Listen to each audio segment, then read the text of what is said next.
Hello and welcome to another episode of the MLS UK show. I'm Henry Hewitt, and as always, I'm joined by Elliot Holman. Let's do this. It's an exciting time. I love this part of the year.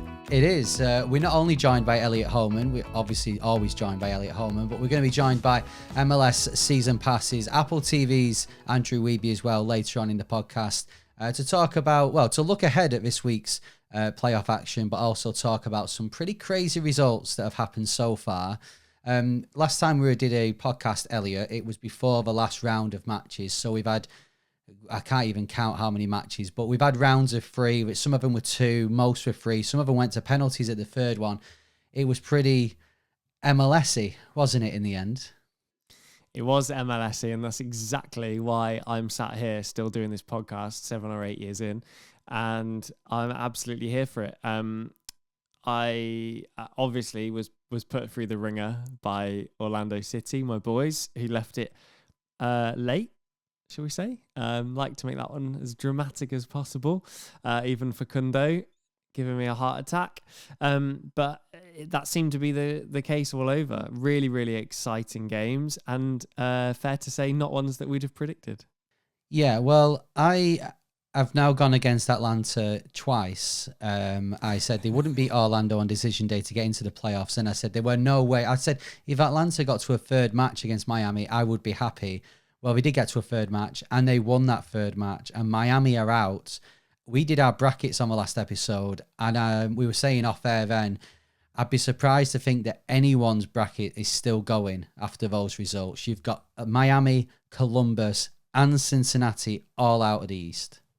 Yeah, I mean, the headlines for me in terms of our predictions are, I did say I didn't think Miami would make it through, which I'll be honest, I didn't think it'd be Atlanta that knocked them out.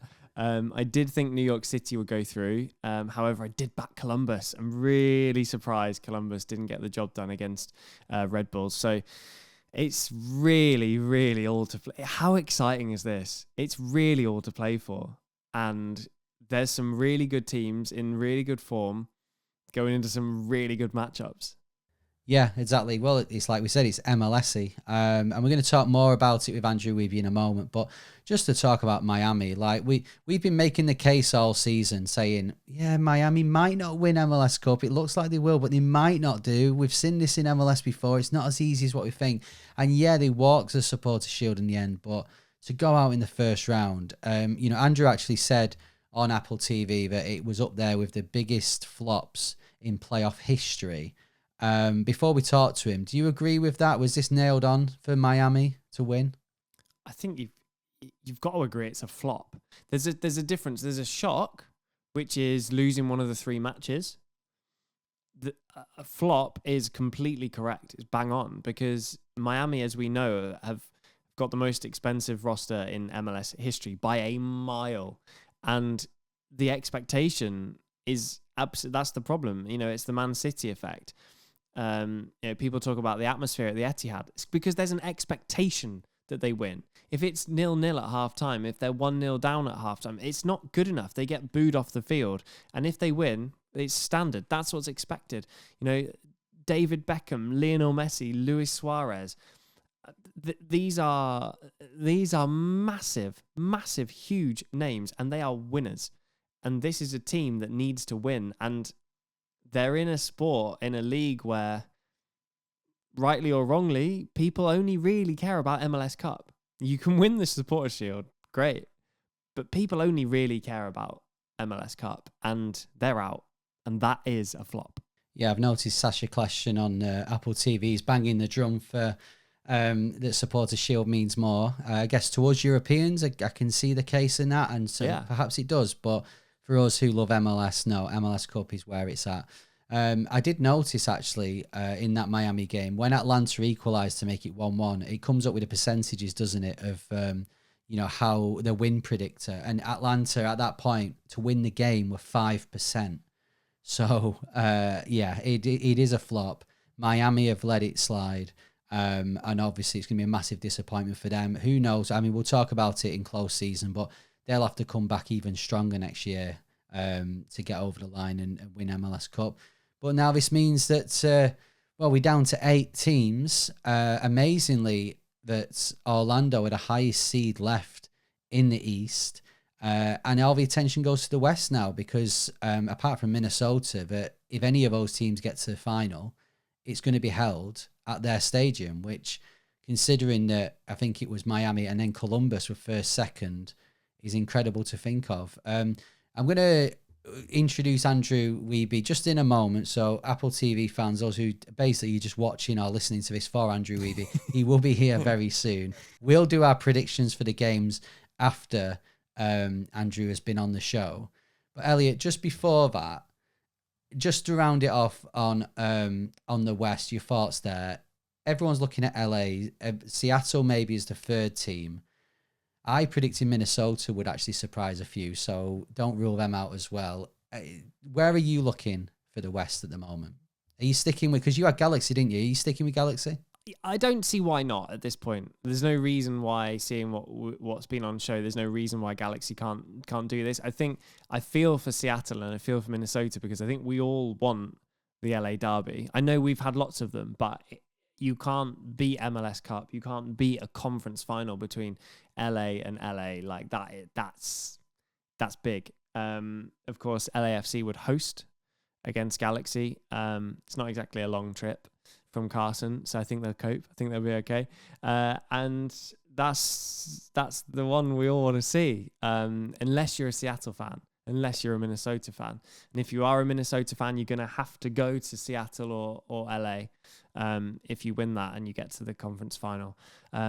But for me, I don't see why we couldn't get Galaxy to the final. And how exciting would that be? Because we always talk about it. We did this podcast. We started this podcast and they've just been so bang average and disappointing ever since. But they are the most successful team in MLS history. So it's time for them to show us why, finally. Yeah, my MLS UK show Heart really wants LA Galaxy to win just so we can stop saying 5 stars LA Galaxy style at the end of the podcast. But my MLS Heart... Well, my MLS heart thinks let's continue with just the shocks and let's get Minnesota to win the whole thing. But I think... Not Atlanta? Well, from... the moment I start backing Atlanta, they'll lose. So that's going to be a theme now. But I just think for me, LAFC, which... Remember, they've been in the last 2 MLS Cups. This would be 3 in a row, which would be an incredible achievement in itself. I just think now it's LAFC's to lose. But... we'll see. And we will also see now what Andrew Wiebe thinks. Of course, you all know who he is. He's been on the podcast before, actually, but he is host on Apple TV's MLS Season Pass. And here is our chat with the man himself, which we were going to record in about 5 minutes. So we don't even know what's going to be said at this point. Oh, no, it was amazing. It was fantastic. Don't go anywhere. It's fantastic. Gripping. The MLS UK Show. Now, join us on the MLS UK show. We're delighted to welcome, you all know who this guy is, from Apple TV's MLS Season Pass. It's Andrew Wiebe. Welcome to the show, Andrew. Welcome back to the show, don't you mean? Happy to be back. Happy to be being broadcasted across the pond, I guess. And it's a slow news day, guys. So I don't know. We just want to talk about like what we had for lunch and, like any sort of like plans for the weekend, etc. Nothing to talk about in MLS. Nothing's happened. Nothing's happened at all. Andrew, let's go in with a killer question. Have you got socks on?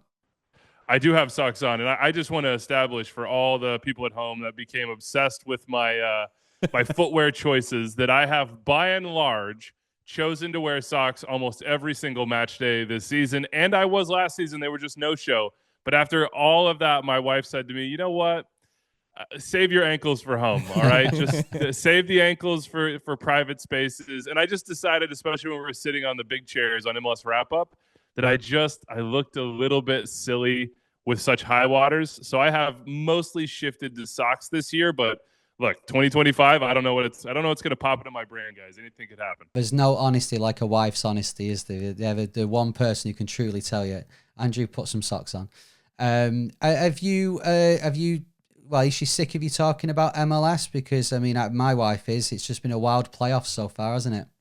So the nice thing for me is that I get to sort of compartmentalize my life, right? So, I'm at work. That's where I'm talking about MLS. When I come home, big reason why, of many, that she was such an attractive partner to me was that she just didn't care at all about sports, about much of anything that was sort of the core of my life. And it gave me this big open world to go explore and to expose myself to and to invest in that wasn't MLS, because I got my group chat, guys.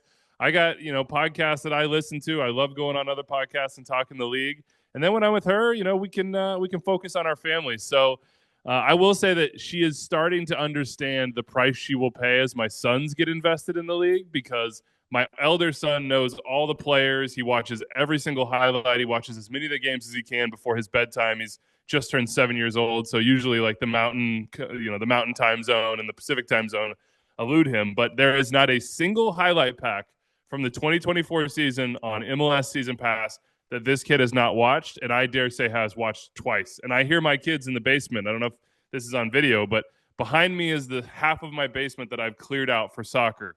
And I'll come down here, and my desk is here, and I'll see my monitors sort of like all cattywampus. I'll see this microphone moved out of place, and it's because my kids are mashing balls against the walls down here, yelling about who gets to be Miami or who is Cincinnati in this game, or I'm the Red Bulls, or I'm Messi. And so they're obsessed. She doesn't know what's going to hit her, but in a couple years' time, it's going to be all soccer all the time. Yeah, same in my house. My daughter's only 15 months, and genuinely, I can't stop her from kicking a football, and I'm not going to. I feel so proud that this is what's happened. She's got her Orlando jersey. She's all good. She's all sorted. Nice. And don't even talk to us about time zones, because it's not the kids that have to stay up late. We're like, yeah. If I want to watch a Colorado match, wrong audience for that one, huh? Wrong audience for that one. Yeah, I mean, my son's a similar age to Elliot's daughter, and he's going to have to stick with the wrap-up show for quite a while. Yeah, he's not going to watch any live MLS for a long time. Hey, nothing wrong with that. And I will say, like, those highlight packs, like, if you watch the games, you don't need them. But my son he's addicted to them. He doesn't come down on Saturday mornings and ask me if he can watch cartoons. My 4-year-old watches cartoons on Saturday mornings. He comes downstairs and he watches highlights and he bangs the ball against the wall. So just know it only gets more rewarding the more that you indoctrinate them with your own obsessions. Right, well, let's talk MLS then. And I guess there's only one place to start, and we've got to start with Inter Miami. I mean, you're in there at MLS. How much of a shock was this to everyone that Messi and Inter Miami are not progressing to any further in the MLS Cup playoffs?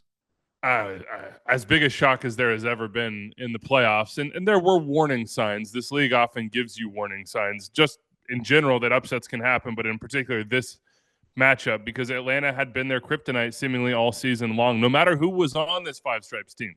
When it was Almada and Yakumakis and the team that we thought was constructed to go win something, they had Miami's number. When it was sort of this ragtag group of guys that stuck around and were trying to make the best of it, basically, they still had Miami's number. So was it shocking?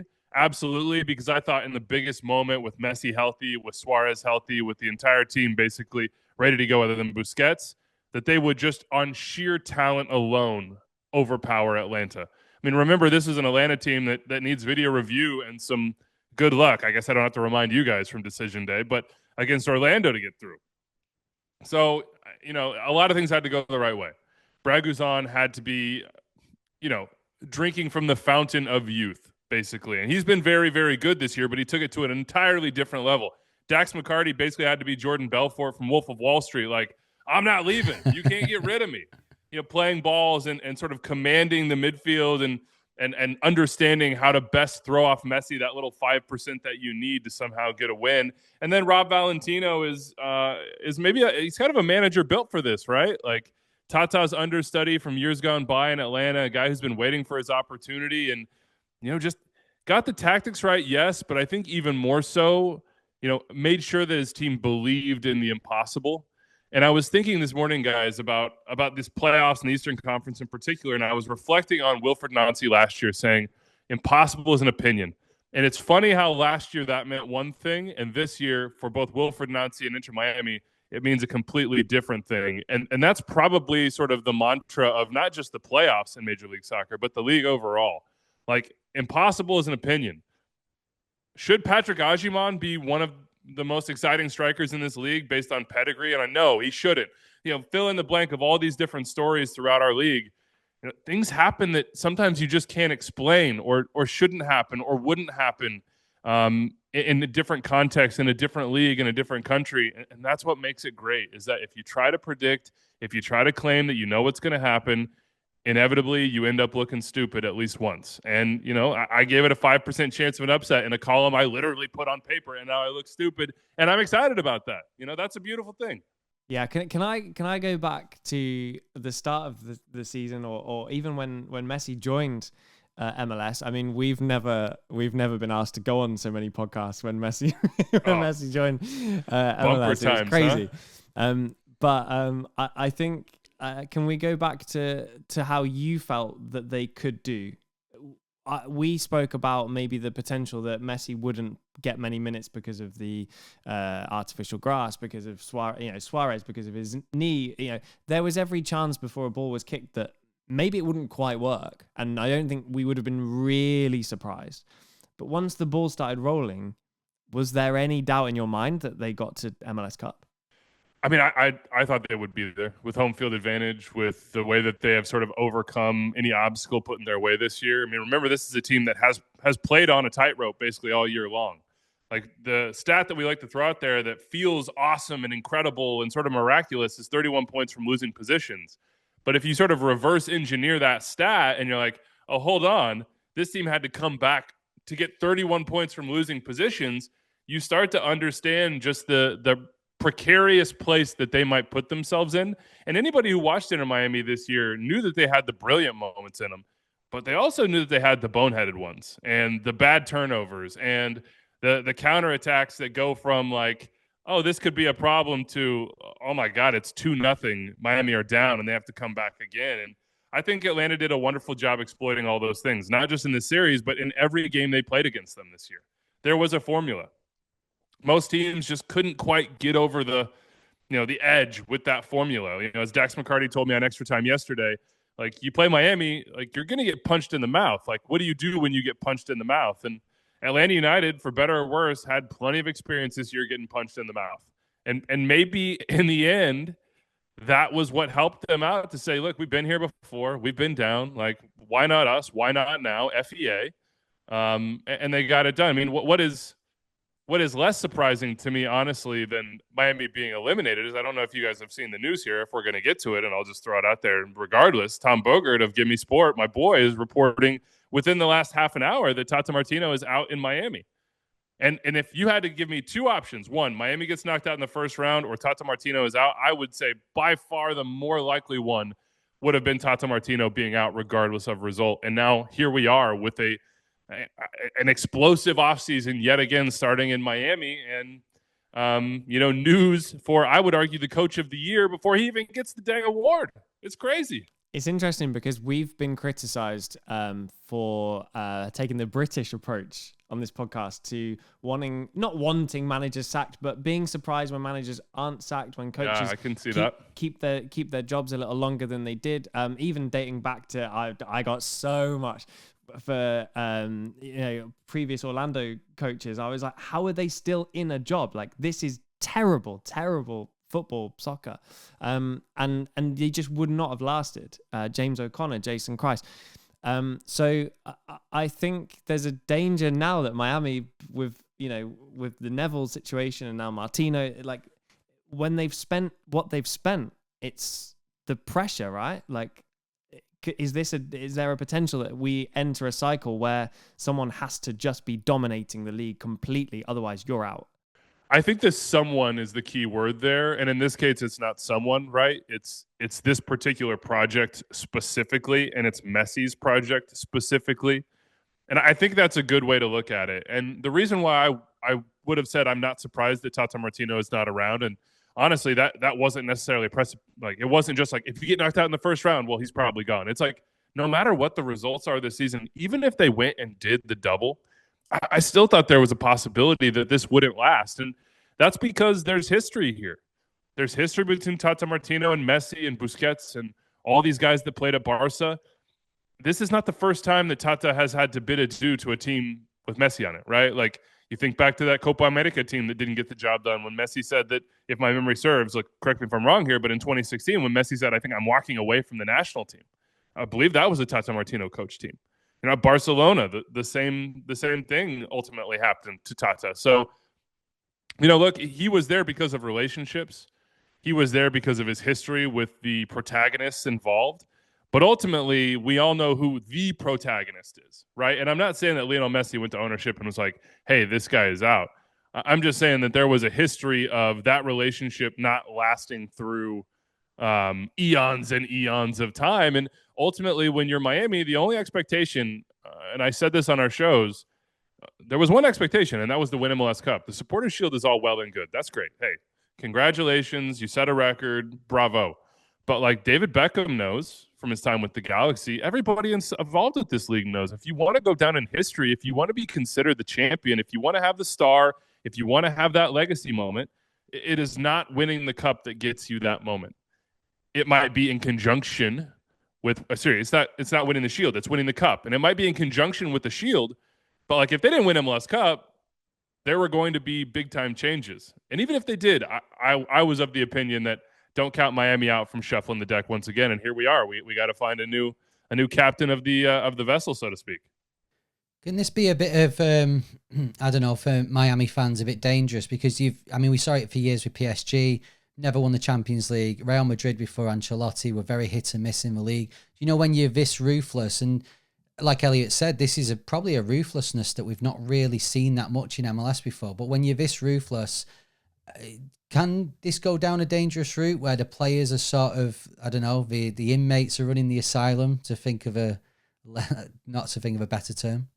I think I hear that, and I could see that. But I think the more dangerous situation for Miami and the more pressing situation for them is not getting a championship, an MLS Cup, out of Messi's time in the league. And if you look around within your building and you evaluate the season, and of course there's much more intimate knowledge of what went down within the building with the people making this decision, and you say, the best chance for us to win MLS Cup, to create the legacy that all this investment and all this ambition is fueling, is with someone other than Tata Martino, then I think you have to make that decision. I mean, I don't think you can be anything but ruthless in this situation when you're Inter Miami, because there's only one thing that's going to make this a success. Imagine a world, guys, where Lionel Messi comes to MLS and he doesn't win an MLS Cup. Like that's a very real possibility. He's 37 years old. There's not some runway for you to be like, hey, we got time, no worries, like prime of the career. No, this is it. Like, and if you don't think that Tata Martino is the guy to deliver not just Cup, CONCACAF Champions Cup, which, by the way, was a massive failure as well, leagues, literally anything that you play in, if he is not your best opportunity to go win, then you have to make a change. And clearly Miami decided that he was not that guy. Maybe you might have to take your MLS cap off, so to speak, for this, but what's the better scenario here? Because MLS obviously want Lionel Messi to win an MLS Cup. Like, that's amazing for history. But also, isn't it nice? Like, you don't just rock up to MLS as an old player. That's so 2016, isn't it? Like, you rock up as the retirement league. You don't just rock up and you don't just win everything. It's not easy, because this league is of an incredible standard now. What's the better outcome of that? Oh, that's hard. I mean, I've had a lot of arguments and discussions about this over the past few weeks, because there were a lot of people out there that said, in particular, that Atlanta beating Miami was good for the league and was going to be good for these playoffs. And I agree in like the short-term micro sense of that series being entertaining and fun, and like a crazy result is really exhilarating. But in a macro sense, especially given the break that we had with the international break, I just think you want Messi involved. I'm not saying that you want Messi to march to the title. I'm not saying I wanted Messi and Miami to win MLS Cup, even though I thought that was the most likely outcome. I just think after you hit this break, you want Messi to have to like climb Everest. You know what I mean? Like, he didn't even get to base camp. Like, Atlanta United is a 40-point team, guys. This is not.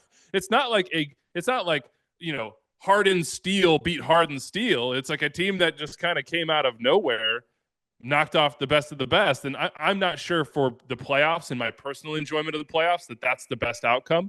Like, if I had to choose between Atlanta Orlando or Miami Orlando, I'm choosing Miami Orlando.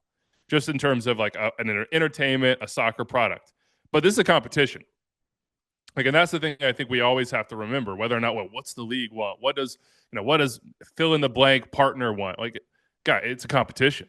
So like, people can want anything that they want. You can say to yourself, it'd be cool to see Miami go to MLS Cup and then have to do it in that biggest game. And that would make MLS Cup far larger internationally and domestically than any other outcome. But in the end, like, the onus is not on anybody but Miami and Messi. And for them to fall short, yeah, it might cut short that storyline this year. But now imagine the storyline throughout the offseason that we're already seeing with Tata out, throughout the entirety of next season. The amount of pressure, if Miami thought they were under pressure this year, next year? Double it, man. Double it. Yeah, and I guess we are going to move on to the remainder of the playoffs. I don't want this to take your time. We just talk about Inter Miami, but just one more thing on it. You know, they've got the record, they've got the points record, they've won Supporters' Shield, so it's literally the finishing line they need to get over. So what they do from March to end of September, October next year, they've done before. And this is the beauty of MLS, in my opinion, is if you don't win the league in the Premier League, you go again next year and you've got to concentrate for the full season. Miami just need to get to the playoffs. And yeah, if they win Supporters' Shield, it makes it better for them going forward with the home games. But it's just it's the fine margins, isn't it, that they need to get over. And that can be so difficult to do. Showing up in the biggest moments, too. I mean, I go back to what I said about CONCACAF Champions Cup. They need to do well, as you said, in the regular season to set themselves up for success. But I think next year is the year of the Cup for Miami. Like, the regular season will not be thought of in the same way. Like, what else can they do? They already hold the points record. You know, all they can do is set themselves up for a cup run. So between CONCACAF Champions Cup, between Leagues Cup, and then between MLS Cup playoffs, that's the money time. That's when it matters. The regular season matters in a viewpoint of getting to your best form and positioning for those individual competitions. But, like, if you think Miami are going to prioritize regular season over CONCACAF Champions Cup next year, you're out of your mind. Like, they have to go into that competition and challenge to win it, period. And if they don't, it's going to be a failure. And this team is just, like it or not, and I think they have to just embrace it. They are judged on a different rubric than any team in MLS history has been before them, except for maybe the Beckham Galaxy. And that team got over the hump multiple times. That's exactly what I wanted to get onto. LA Galaxy, we started this podcast in 2016. I went over to Orlando and I went to a game and I fell in love. And I keep hearing, and I keep seeing these stars on this LA Galaxy shirt. I keep hearing that apparently once they were quite good. We haven't seen any evidence of it so far, Fair. Andrew. What was it like? What was that time like when LA Galaxy were good? Oh, it was the heady old days. No, it's like when Chelsea were in their prime, right? No, I'm just kidding. They were the team that everyone looked at and said, well, the rules are being bent for this team. You know, the Galaxy get preferential treatment. And that's just what happens when you invest the most, when you win the most, when, every once in a while there is a rule change that benefits you. And that's the world of Major League Soccer. But it was a time, I think, where you had this very clear top dog that everybody wanted to knock off, that everybody looked at outside of LA and said, we want those guys. We want to be the ones that's standing over them at the end of the day when they fail. And, once they got into a rhythm, very few did it. But again, to go to this Miami comparison, there were a lot of years of consternation and frustration and failure for the LA Galaxy before they got over that hump. It wasn't as simple as add Beckham equals championship. And that was a team with Landon Donovan. That was a team with really good young talent that became best 11 quality over the course of those championship years. So, I think there's a lot of similarities between the two. And one thing that superstars tend to find out in MLS is it's not as easy as you think it is. And Olivier Giroud is perhaps going through some of those growing pains right now as well. It takes a certain profile. Projects take time to come to fruition. And even when you are the best team in the league, even when your points prove that definitively, you might walk into the playoffs and get punched in the face by a team of guys that are just like, yeah, we think it's our day, not yours. And then you've got Sabalo Bajanice beating Lionel Messi. And, Bartosz Szlisz rising up like the sun in the morning to dunk at noon. I mean, it was incredible how high this man jumped. Jamal Tiare is like, I've never scored a playoff goal before. Watch me drop 2 on your head. Like, there are so many things that can come up and grab you. And that's what I think makes those championships for the Galaxy all the more impressive, is that consistently they got the job done when it mattered most. And now that's Miami's test. As a Norwich City fan and an Orlando fan, Dean Smith failed to break my heart with Charlotte. It's over to Timu Pukki now in Minnesota, one of my favorite players ever.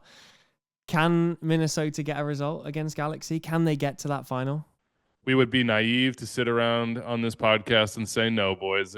We would be out of our damn minds. You cannot at this point, after what we've seen, rule that out. And I had been a person that was going on our show saying, hey, I think the playoffs have changed. I don't think good gets it done anymore. I think you got to be a great team. I still think that's going to be true for the champion this year, but on any given day, anything could happen. And I look at the way the Galaxy play, and their strengths are so clear. Their ability to exploit space in behind with those wingers, for Ricky to get on the ball and change the momentum of not the game, but of a moment. The way he goes from start to stop and the way he speeds up the match, I think, is unparalleled in MLS. And so attacking-wise, I have no questions about the Galaxy. They are the best attack left in this playoffs. They're probably the best attack overall in the entire league. But their weaknesses are also very clear, and that is that they can be exposed in transition. They are potentially extremely, fatally weak on set pieces.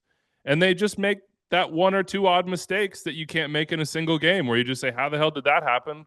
Well, it just did, and your season's over. And I think Minnesota are uniquely set up to exploit all 3 of those things.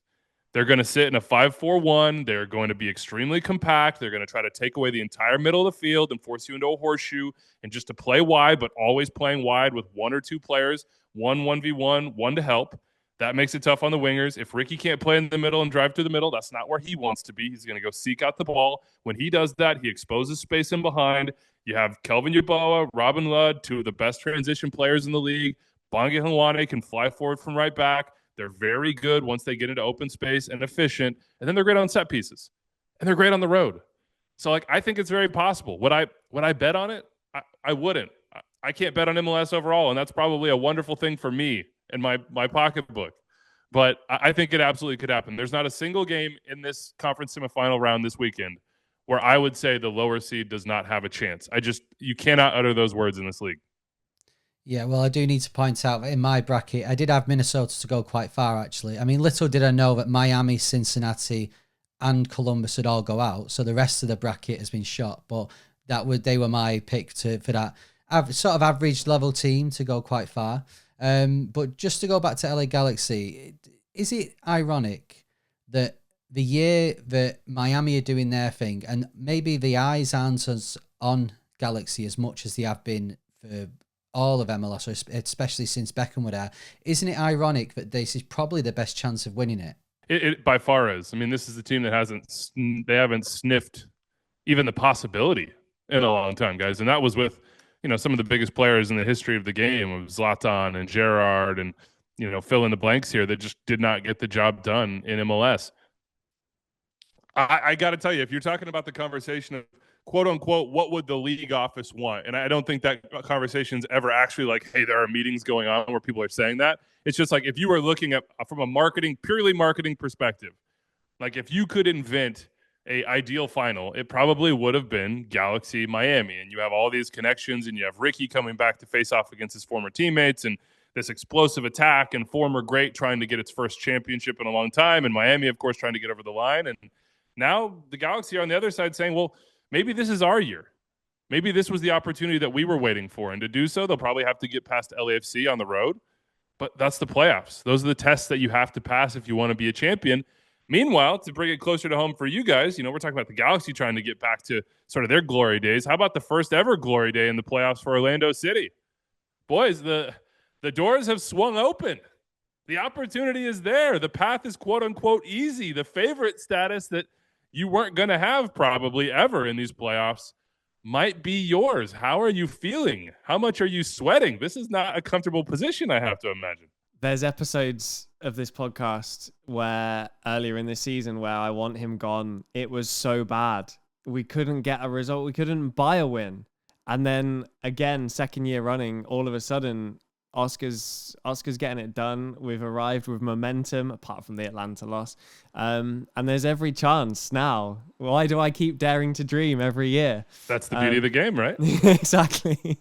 I think there's a challenge for Orlando in that they need to do something to get to MLS Cup that they haven't ever consistently done probably in their entire existence. And I don't think really with Oscar other than a few sort of isolated times, which is break down an organized, deep opponent who challenges them to say, you don't get space. Like Martino Heda, you don't run into space. You don't receive the ball with time to run at a defender. There is nowhere for you to go because you're already at the end line. Like Facu Torres, when you duck inside and look for space, it's not there. Like, because Atlanta United aren't going to want to have the ball in this game. Let's talk about some of the teams we've not mentioned yet. Sure. Of course, the East is wide open. We've talked about Orlando. For the record, I've been predicting against Atlanta for this whole playoff, this whole season. So I'm going to do it again. So Orlando will win in the hope that they'll prove me wrong again. But the Hudson River Derby, a few weeks ago, New York City beat Red Bulls 5-1, but then Red Bulls have gone and knocked out the reigning champs. Can you look at that to indicate any sort of prediction of what can happen in this game, or is it just wide open?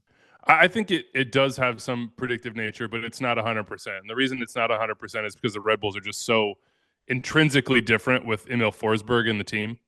I think in terms of persona, certainly in the way that rubs off on other players, but also just in the sense of like having a comfortable place to take the ball. Like the Red Bulls are not going to play you off the field, but if they can find his feet in good moments, all of those attacking players know ball goes to Forsberg, you should be running 5 seconds before it gets there. So like I just think there's a level of comfort and confidence that comes with Emil Forsberg. And in that game against New York City, remember that was I think his first game back, and he was certainly not his best self. He came off the bench into a game that they had no chance of winning. And if anything, I think, the bigger tell is from New York City's standpoint. They really put pressure on the Red Bulls and played in a way that I think made New York uncomfortable and sort of flipped the script of like, hey, you're normally the aggressors, Red Bull. We are going to become the aggressors. And within that pressure, that's going to be our chance creation mechanism, not just in terms of pressing in the final third, but also winning the ball and going direct over the top to Alonso Martinez and Santi, where I think they're just more comfortable. So I'm very curious within this game, especially because it's at home and at Citi Field for New York City, to see who sort of gets forced into having the onus on them. And I think it's going to be the blue side of New York, and I don't think that suits them particularly. But if they can bring that same aggression that we saw in the 5-1, that defensively I think is the potential like similarity, the thread between the two for New York City that could make this one a big rousing success for them. But my God, guys, they're so hot and cold. It's like the hottest and coldest team in MLS. They'll win 5 games in a row, then they won't win for 2.5 months. They'll win 3 games in a row, then they won't look any good for a month and a half. So, and part of me is just like, is this the hot moment? If it is, they got a chance. If it's not, it'll probably be the Red Bulls and Emil Forsberg, because I think he is the biggest difference maker in this whole series. Yeah, I think this game is wide open. Let's go to the West then. We're going to talk about Seattle just in a second, but just a bit more on LAFC. You mentioned Giroud before. Probably been underwhelming in his time in MLS so far. However, he's the type of guy who could have his Gareth Bale moment in MLS Cup. Do you feel that we've got more to come from him in this playoffs, or are we looking at next season maybe where he comes into his own? There has to be more because we just haven't seen enough, right? Like there's no doubt. We know that there is based on his career, his pedigree, all the big moments he's shown up in. So I don't doubt him at all that a big moment's coming. I think LAFC just are still trying to figure out how to be their best selves with him on the field, because there was this entire, 3 or 4 month portion of the season where Steve Cherundolo, rightfully so, I think, was talking about using the ball more and having more control over games. But when sort of the rubber hit the road, we saw LAFC go back to who they had been before, and to be fair, who they had been very successfully, which is a team that doesn't value the ball, values sort of field position behind an opponent, is very willing to go direct, is good defensively, and wins on set pieces. And when you have Denis Bouanga and Matty Bogusz, that often works, and Kiki Oliveira to varying degrees of success. But when you watch them with Giroud up top, especially starting, it just feels to me like he's trying to figure out how to best complement that movement and that sort of game model without getting in the way. Because you know where he wants to be. He wants to be in between the posts. He wants to be central. He wants to be drifting to the near post. He wants to be that target. And I think LAFC at their best are often a team where the wingers are actually forwards. And the wingers are coming inside. And the forward and dropping is providing space for them, is providing better matchups because they're pulling a center back out of position. So I think, to me, if he would drop a little bit deeper, if he would drop into more unexpected positions for a back line and play more facilitator than final moment guy, I think that would benefit LAFC. But I'm not sure that that's not necessarily who he always sees himself as. And I'll give him a ton of credit. Giroud in the second half of that game against Vancouver, the third leg, was brilliant in that sense. He made different runs. He made the sorts of runs that open up space for Bouanga to come inside. He was really good in hold-up play. That's what they need from him as opposed to just goals. And if he can marry those two things and LAFC can figure out how to make that relationship work on the field, I think they're by far the biggest favorite left in the field. The other thing I would say is Steve Trundle clearly is willing to make a change, even with Giroud, just like he was with Gareth Bale and bring him off the bench. So more weapons, better outcomes. To me, LAFC are currently the favorites to go and win MLS Cup. Yeah, I think dropping Giroud in that third game, it kind of ignited him. So we'll see if it can do it for the rest of the playoffs. Now, just very quickly, because I know you got to go in a minute, but let's talk Seattle. And is this, the fact that we're leaving Seattle to last, is this a metaphor for them this season? That they're kind of going around things quietly. No one's talking about Seattle, despite being massive players within MLS in the last 5 or 6 years, the last decade, whatever. But they're going quietly. What's your case for them perhaps winning MLS Cup?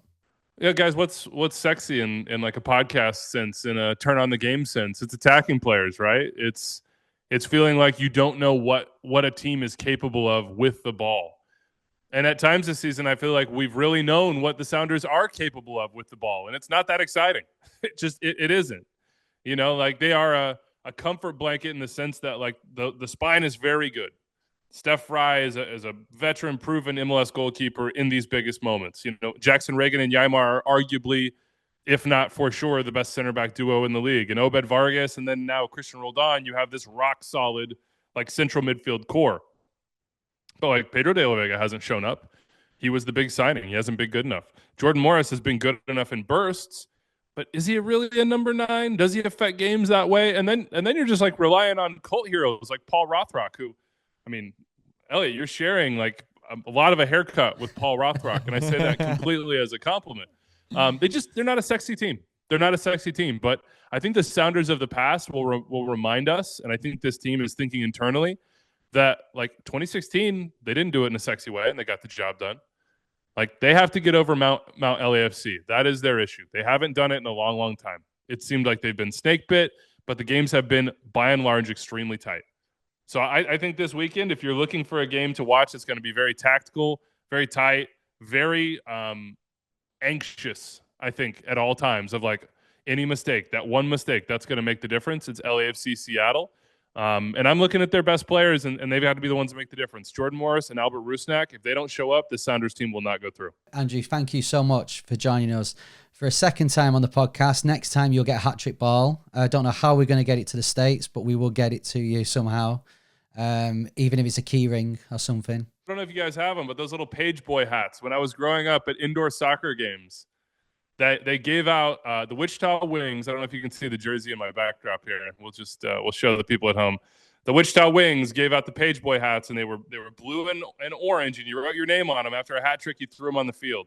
So get me an MLS UK page boy hat if we can make this trifecta happen. The MLS UK show. So there we go. That was our chat with Apple TV MLS Season Passes host Andrew Wiebe. We had Kevin Egan on last year before MLS Cup, so who knows who we're going to have, the remainder of the playoffs. We will try and get more guests, but it is great that we get these hosts and these people from Apple TV's MLS Season Pass available to us. And of course, you can still subscribe now, and you will get the remainder of MLS Cup playoff action on your phone, on your laptop, on your TV, everywhere you want. Right, Elliot. So we've spoken to Andrew. Now it's time for the remaining, anyone who hasn't turned off now, to hear our predictions. We give our predictions in our brackets in the last episode, and obviously they're now, well, from the East side anyway, all wrong. Let's start with the East End. So we've got Orlando v Atlanta, and we've got the Hudson River Derby, NYC versus New York Red Bulls. Where do you see those going? Who's going to get to the conference final? Well, let's take our purple and 5-striped hearts out and just be really objective. I feel like Orlando have just been the better side over the course of the year. That doesn't mean they'll win it. It means they deserve to win it. But they're pretty good at grinding out results. Ridiculously good, actually. So I'd have to back Orlando. And I think New York City have the edge over Red Bulls, even though Red Bulls did a bit of giant killing with Columbus. I think I just fancy New York City. It's amazing, isn't it? Playoffs time. It just throws everything out of the window. You know, Atlanta, poor away record in the regular season, but they got the win in Orlando on decision day and then won at Miami. Red Bulls won one of their last 9 regular season matches, got beat 5-1 against NYC, but then knocked Columbus, the reigning champions, out. It's insane. So for me to try and use any logic to get my predictions for this, I'm not going to do it. There's no point. So all I'm going to say is Orlando will go through against Atlanta, and that's the last I'll say on that. And then the Hudson River Derby, you've got to go NYC. I just think Red Bulls, amazing to get through against Columbus. Credit to them, but I just think that over the last few months, their form hasn't been great at all. NYC's has been better. They have the home advantage, if you can call it that, when you're playing all over the place. But yeah, I think we're on for an Orlando NYC FC conference final. So that then takes us to the West. It's LA FC versus Seattle, LA Galaxy versus Minnesota. Elliot, what is going to happen in these? Well, the LA sides have been the better teams. That's just fact. So I think we get an LA conference final, and just backing Galaxy. I want the fairy tale. I want that 6th star on the Galaxy shirt. I've seen a lot of LAFC success, so I would choose Galaxy, and I don't see why. It was the last game of the season that they lost the Western Conference. So I think it's not absurd to say that LA Galaxy could win this. You see, for me, an LA Galaxy, I've seen them mess up too many times. They even did it on decision day, even though that was to finish second, which is better than what they've done in many years. So I still think for LA Galaxy, there's something around the corner where they mess it up. Now, it could be against Minnesota. I know Ricky Puig was talking about the 3-week wait that they've had. Minnesota have had the same wait between matches, so I guess it throws that out the window. I'm going to go LA Galaxy, but you know my thoughts on Minnesota. They're playing really well. It would not surprise me one bit that Minnesota beat LA Galaxy, but LA Galaxy will win. They'll play LAFC because MLS are just, the last thing they've got now is an El Trafico in the conference final, because they've missed out on Miami and all what they bring. They're waiting and they're pleading for LAFC versus LA Galaxy in the conference final. So it'll be that LAFC will win, and then, I mean, we'll talk before MLS Cup, but LAFC for me will win the whole thing. We'll have to wait and see though. Big. Just can't bring himself to say Orlando. He knows that Orlando will win it, really. No. For the podcast and for you, I would be delighted, because we've all been on this journey with you. You know, through you, I know some Orlando fans, and I would be delighted for them too. But as an Atlanta fan and as an MLS fan, no, we don't want Atlanta. And I'd be very surprised if Atlanta managed to get past Orlando this time. So prove me wrong again. Prove me wrong. Right, well, that's it for today's episode. Thanks so much to Andrew Wiebe for joining us before. Really appreciate it. And of course, if you want to subscribe to Apple TV's MLS Season Pass, ready for the remainder of the playoffs, you still can. and you can then watch every game, every minute of every game, plus the pre and post match reaction with Andrew and all the other guys on Apple TVs, on your TV, on your phone, on your tablet, wherever you want.